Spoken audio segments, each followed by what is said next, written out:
बरसाना के जहाँ राजश्री श्री राधा रानी का जन्म हुआ है, वहीं बरसाना में राधा जी के एक मंदिर है जिसके पास एक सेठ जी रहा करते थे। सेठ जी बहुत संपन्न थे, उनके पास सब कुछ था, आलीशान दुकान, भव्य मकान, 3 बेटे और 3 बहुएं।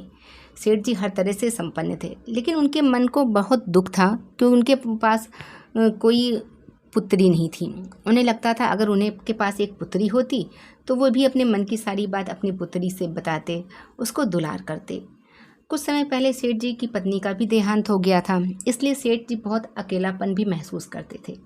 सेठ जी अपने घर के पास जो मंदिर है राधा रानी का, हमेशा दर्शन करने जाया करते थे। एक दिन जब सेठ जी मंदिर में राधा जी के दर्शन करने गए तो उस मंदिर में एक संत पधारे। सेठ जी को कुछ उदास देखकर संत ने सेठ जी से पूछा, क्या बात है बेटा? तो सेठ जी बोले, महाराज मेरी कोई बेटी नहीं है, इसलिए मैं उदास हूँ। संत मुस्कुराए और बोले, यदि जीवन में किसी का अभाव है तो उसकी जगह भगवान को बिठा लेना चाहिए। सेठ जी बोले, महाराज मेरे तो कोई बेटी नहीं है, तो मुझे क्या करना चाहिए? तो संत बोले, अरे सेठ जी, जब तुम बरसाने के रहते हो, बरसाने में तुम्हारा वास है, तो बरसाने की बेटी श्री राधा को ही अपनी बेटी क्यों नहीं मान लेते? संत जी की बात सेठ जी को बहुत पसंद आई। उस दिन सेठ जी ने राधा जी का एक बड़ा सा चित्र मंगवाया और उसे अपने कमरे में लगा दिया। अब तो सेठ जी के जीवन ही बदल गया। वे उठते बैठते सोते जागते श्री राधा जी को अपनी बेटी मानकर उनसे बातें करने लगे। उन्हें अपनी पुत्री की तरह हर बात बताते और उनको आनंद आता।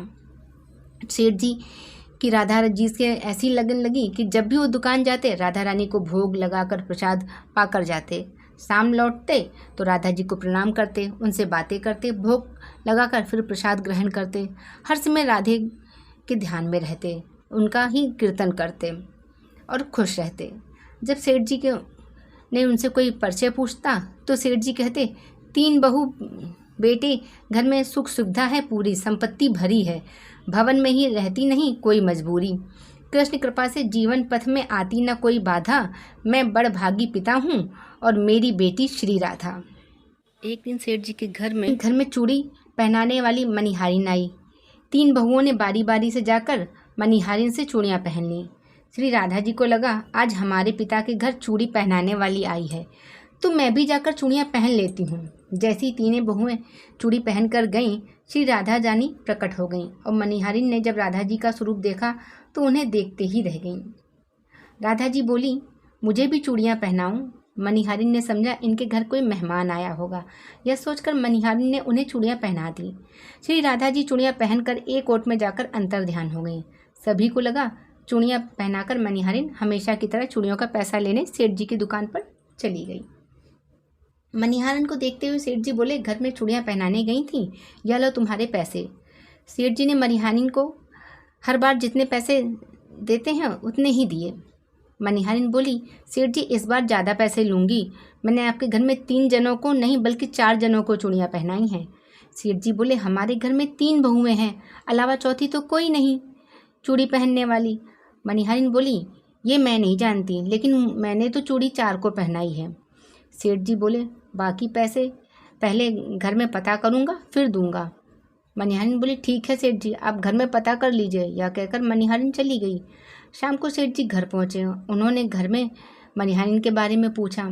उनकी बहुओं ने कहा, हम तीनों ने चूड़ियाँ पहनी थी। सेठ जी बोले, मैं भी कहूँ कि चौथा कोई नहीं है हमारे घर में जो चूड़ियाँ पहने हैं। इस प्रकार सेठ जी ये बात भूल गए, अपने नित्य काम में लग गए। सेठ जी राधा राधा बोलते और श्री राधा जी को प्रसाद भोग लगाकर भोजन करके सो गए। सेठ जी को नींद आ गई। उन्होंने स्वप्न में देखा राधा रानी उनके स्वप्न में प्रकट हुई। राधा जी बहुत उदास थीं, उनकी आंखों में आंसू थे। सेठ जी बोले, बेटी उदास क्यों हूँ? राधा जी बोले, आज मेरा मन बहुत दुखी है। मैंने आज अपने पिता का घर समझकर मनिहारिन से चूड़ियाँ पहनी, परंतु पिताजी आपने मनिहारिन को मेरी चूड़ियों का पैसा का मोल नहीं दिया। पिताजी आपने मुझे बेटी तो मान लिया, परंतु आपको मेरी याद नहीं आई, आपने मुझे भुला दिया, इससे मैं बहुत दुखी हूँ। यह सुनकर सेठ जी सपने में रोते हुए बोले, बेटी मुझे क्षमा कर दो, मुझसे बहुत बड़ी भूल हो गई। सेठ जी तुरंत नींद से उठे, उनकी आंखों में आंसू थे। सेठ जी तुरंत तिजोरी से पैसे निकाले और मनिहारिन के घर की तरफ चल दिए। सेठ जी मनिहारिन के घर का दरवाज़ा खटखटाए। मनिहारिन ने दरवाज़ा खोला। सेठ जी आप इतनी रात को? सेठ जी आप अपने घर में देखकर मनिहारिन चौंक गई। सेठ जी के नेत्रों से आंसू बह रहे थे। सेठ जी बोले, तुम्हारे जैसा बड़भागी कोई नहीं। मनिहारिन बोली, सेठ जी क्या हुआ?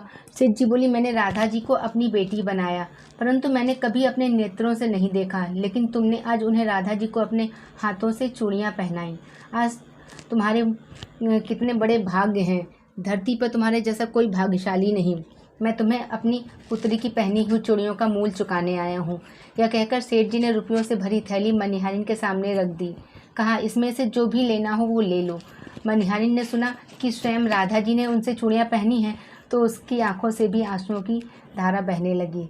मनिहारिन बोली, सेठ जी, राधा रानी की चूड़ियों के पैसे मैं आपसे कैसे ले सकती हूँ? राधा रानी तो बरसाने की बिटिया हैं और मेरी भी बिटियाँ हैं। चूड़ी के पैसे आपसे ना लूँगी।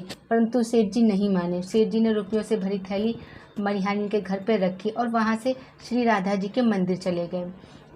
उस दिन के बाद सेठ जी सब कुछ छोड़कर संन्यास ले लिया और अपना शेष जीवन राधा रानी जी के चरणों में समर्पित कर दिया। राधा जी की वो भक्ति करते उन्होंने पूरा जीवन बिता दिया। तो दोस्तों, उम्मीद करते हैं आपको ये कहानी अच्छी लगी होगी, और अच्छी लगी हो तो जय श्री राधे कमेंट सेक्शन में ज़रूर लिखिए।